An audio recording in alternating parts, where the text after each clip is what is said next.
today? Ano sa McDo? Okay.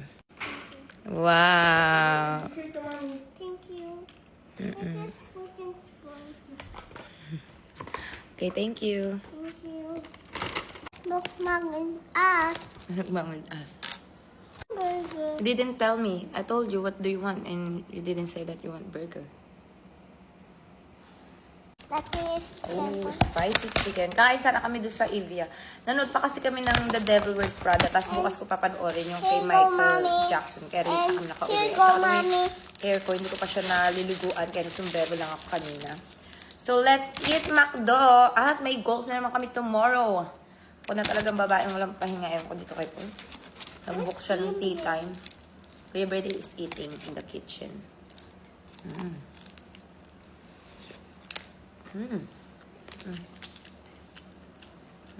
Gravy. Mainit ba?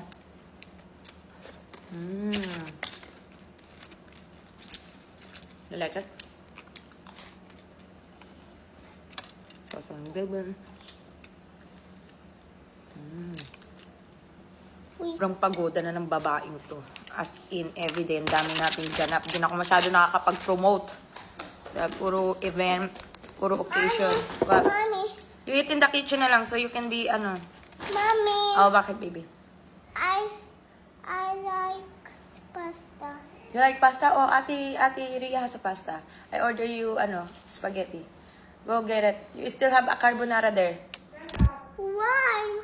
I wasn't stay here one. Bye. I'm looking for. What you say?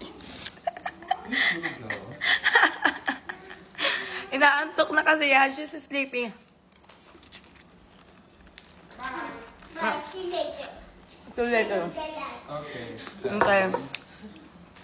Ang daming sinasabi.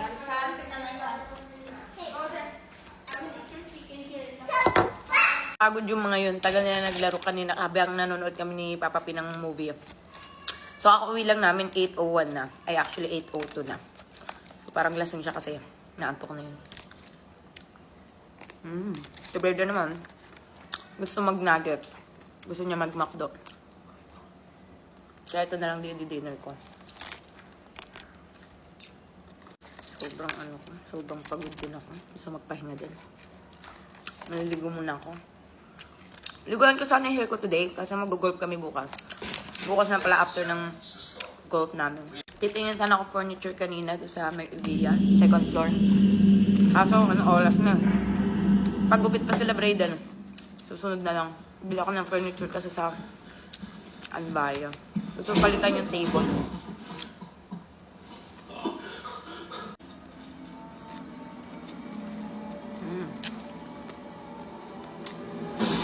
A whole group of men and women.